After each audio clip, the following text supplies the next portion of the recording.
What's up, everyone? It's Eric Vessels with Taktiful. I am the Chief Experience Officer at Taktiful. I'm really happy to present another episode of Taktiful Tuesdays. We're trying to make Tuesday, not trying, I'm going to make Tuesday a thing because I don't think it is. And I'm really pleased to have with me my good friend, Richard Romano, who is the senior editor at What They Think. Richard, welcome to the show.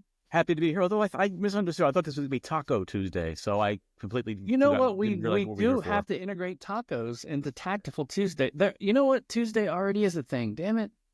All right. We're going to redefine Taco Tuesdays to Taktiful Tuesdays. I mean, tacos We're going to are standardize. Since we're talking about standards, we're going to standardize on the term Taktiful Tuesdays. yes, but we must include tacos. Tacos are very tactile, so I like it. I like it anyway. I love it. So, Richard, I wanted to have you on because we've been working with you and What They Think at Taktiful on a lot of digital embellishment stuff for a lot of years. And one of the things that's garnered a lot of attention that I just wanted to touch briefly at the top was this discussion around standards. Kevin did a really great article that you guys ran, and it got a lot of feedback, and it got so much feedback that we actually had to do our first ever panel discussion on his digital embellishment show with a lot of thought leaders. We had Sean Roberts from Konica Minolta. We had somebody from Harrison Bruno, a good friend Ryan, and we had Sabine from Paper Specs. And we're going to potentially have another panel because there were others that we didn't get to talk to. But the article itself garnered a lot of attention. And I wondered what your thoughts were around this issue, because I know What They Think works with a lot of standards. Now that AP Tech, What They Think, has sort of come together, there's been a lot of work on standards before.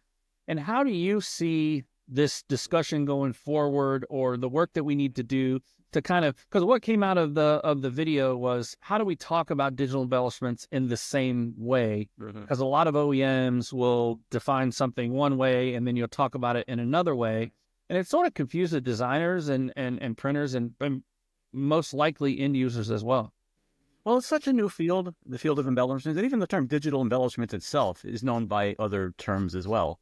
So just standardizing on just calling it digital embellishments is half the battle right there. But yeah, things like standard file formats, layered, how you refer to different layers in your various production software, just the basics that we've been using in the printing industry for decades upon decades upon decades. So that's all sort of evolved its own standards over the years. But yeah, it's the Wild West when it comes to embellishments. So getting everybody on the same page so that when a designer sends something to the printer, they know that they can print it and they have some expectation of what they're going to get out of the press at the end of the day. So some of the standards that are really well developed are like your color standards. Obviously, we had to have a common way of talking about color so that we can match those colors. And I'm finding the same thing. And I have limited exposure. I'm getting to know a lot more, obviously, in my new role about digital embellishments. But I'm finding the same thing is how people talk about gloss or foil, or is it embossed, or how thick it is, or what the tactile sense is. How do we talk about that? Do you see that taking a similar track as like color type standards or file format type standards as the rest of the industry is sort of standardized? Yeah, absolutely. I mean, you've got PDF is a standard format, and then you've got the various types of PDF that you sort of set up before you send stuff to the printer. So I think that's eventually going to evolve. I think it'll take some spearheading from the folks of Taktiful, and certainly What They Think will be writing about it. And then obviously if the hardware and software vendors are on board, that will also be driving it as well. So I think when we have this conversation in 3 years or 5 years, I think a lot of it will be generally sorted. But then you look at like color management. I mean, how long has color management been an issue? And it's still a problem and a challenge for a lot of people. So it'll keep evolving as the equipment evolves. As new capabilities emerge, we'll need to change our standards to keep up with how technology changes. That's just inevitable. Sure. But it keeps us busy. And that's kind of what came out of the panel discussion that we had. And I would definitely encourage people to watch the Digital Embellishment Show all the time, but particularly that episode that is this. Yeah, we'll put a link below this video on What They Think to the article and the video. Yeah, awesome for people to check out. But it seemed like, first of all, the first layer is, let's say the same thing. Let's talk about the same things in the same way, right? That's your That's sort of your, what I would call table stakes, right? And then next, how do we standardize file formats? How do we standardize technologies? And how do those interplay across different devices? Because as you know, that's super key in the color world, because as we started to mix different types of technologies that are the printing processes are wildly different, the color still has to match at the end of the day. Absolutely. So next subject is something that's near and dear to you, or maybe not near and dear, because you do a lot of the really hard work, and I know how difficult it is. But we've done some studies on digital embellishment, and the first one that we put in the field was on specialty inks, right? We did that in, I think the specialty toners. Yep, we did that in 2023. Yep. So we put that in the field, and the study came out, and I want to talk a little bit about what we learned from that, and I'll kind of start you off, and you can maybe kind of dig into it, because you were the guy that was working on a lot of the data in the background, formulating the questions and kind of running the survey in the background. But what we've been talking about at Taktiful is the results of that study, because we're using that in a lot of our training. We did a lot of presentations at Printing United, both partnering with Sharp and Xerox in both of their booths. And we came up with like 5 key obstacles for digital embellishment that were identified in the survey, right, that were part of the study. And that was sales. Printers weren't really sure how to sell this stuff. Is it, do we do napkin math, cost plus? How do we charge for it? Marketing, which I think a lot of the feedback, and you can maybe embellish this if you'd like, but a lot of the feedback was like, we're not getting asked for it. Like there's no demand. There was a lack of demand, which we sort of categorize as it's not being marketed well, right? It's not being talked about in the right way. And then the third was pricing. They weren't really sure how much to charge for it. Or I guess the first one, the sales one, was we don't know how to sell it. Like we got to train our salespeople to talk about it, to get it out there. And then the third was pricing and design. How do we design for this stuff? Which I think is from all indications is still kind of a problem that continues to persist. And we'll find out when all of the data comes in. And then education. How do I teach my customers, about the value of this stuff? And those were kind of the 5 key obstacles. So maybe from your perspective in having formulated the questions and done all the data work in the background, is how you saw those 5 areas of key obstacles for adoption sort of drift to the top of the problems that printers were having, specifically with implementing digital embellishment. It's funny. I've been in this industry long enough to those 5 things are the same things that we've had in this industry. Anytime any new technology has been introduced, whether it was digital printing in the 90s, variable data printing, the same challenge is always exist. How do we implement the technology? How do we get the best quality out of it? How do we sell the stuff? How do we create demand for something that hadn't really existed before? And that's what we saw in this study. Is that, printer respondents, and it is basically phrased as users of the 5th color option on toner-based digital presses, that they're using for embellishments. And that's what we limited it to. The new survey, which we'll talk about in a bit, includes other types of equipment, but this was strictly users of toner-based digital presses. And what we found is that the companies that had actually gone into it with a business plan and an idea for marketing the embellishments actually had much better success than those that didn't. They reported that they were more satisfied with what they were getting out of the sales of it, and customers were more satisfied. But those that didn't have training programs for their sales staff, who didn't have a marketing plan, who didn't do any of that stuff, they were less satisfied, and for fairly obvious reasons.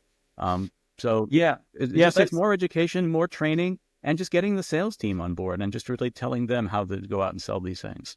Yeah, that was one of the things that we also highlight in a slide later in those presentations is like, okay, if you get buy-in from the top, right, and if you get investment in training and investment in educational resources, then what does that do to both your sales and your profits? And I think what you're referencing is something that we reference in some of our training. Is there's a 3x increase in satisfaction from sales.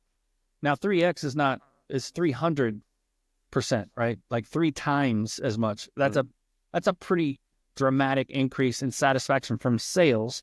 And then also a 2x increase in satisfaction from profits. So not only were they happier by investing in these resources and overcoming these obstacles that we've talked about, those 5 key ones, they also saw more profit. And it is obviously logical, but it's good to look at the actual data to sometimes we need to confirm our suspicions, right? Mm-hmm. Like we kind of know it, but like what are they actually saying, and what does that actually mean for our industry? So I think we learned a lot in 2022 as we came into 2023 and that study.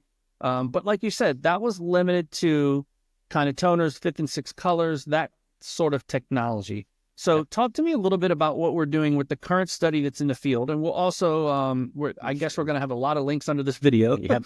Because we'll put a link to the study, and we really encourage, and maybe first talk about this, the importance of getting a volume of people from a wide swath of the industry to actually fill out and complete the survey, right? That's important. Well, the survey, the previous study and this current one, which, by the way, we've expanded to include other sorts of foiling and in digital embellishments like your Scodix machines and MGI and all the other. So it's not just 5th colored options on a toner press. But we really learned a lot that really helped. It helped vendors, the equipment vendors, because they know the challenges that their customers are having with their own customers, and they can sort of tailor their sales efforts and their marketing efforts to their own customers to teach them, okay, here's how you can get the best out of this equipment, which again helps the vendors. It helps the printers who are buying the equipment because then they can better satisfy their customers and provide better products for their customers. And then it helps the printers' customers because then they can, whatever it is that they're using embellishments for, if it's for packaging, if it's for direct mail or whatever, it creates a better product that will get more responses and more attention on whatever the audience is. So I think it's a win-win-win for virtually everybody involved in the process. And of course, the more people who respond to the survey, the more data we'll have, and the better our educational efforts. We'll have a better idea of, okay, what are the challenges with this stuff? Where are the opportunities? And how can all of us in this whole supply chain sort of help everybody out and help this area just take off? Yeah, that's and one of the reasons I mentioned that is I know that one of Richard's job is to make sure that the actual numbers and statistics are statistically valid, and you can help him do that by making sure that we get lots of people to complete the survey so that the N is correct or whatever. I'm not a statistician or a mathematician, but I've heard people talk about the N. Make sure that we get some good responses. And like you said, I think it's important for people to know that saw the study last year, this new study, if you have any type of embellishment, it really does apply to you, right? So if you've got any kind of inkjet-based embellishment, if you've got 5th and 6th color, if you're doing, any kind of clear embellishment, it's for you. So hopefully everybody will take the survey and we'll get a lot of really good information.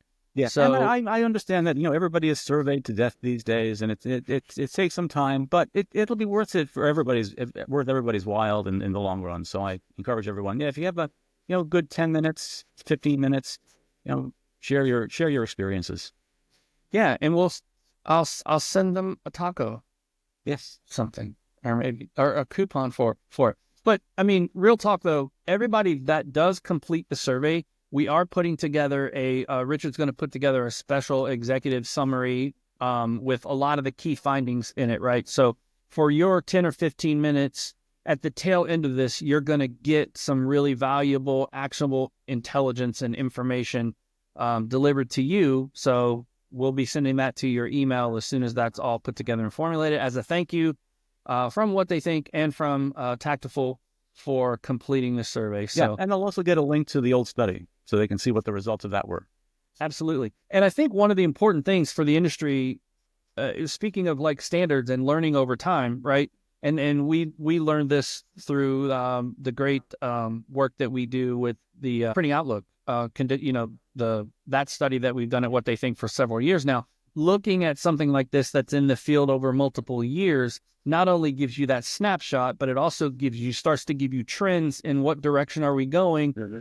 And I think the industry is really interested to know what direction digital embellishments are going overall. I mean, we've seen it. We see the technology. We look at it. We love it. We touch it, feel it.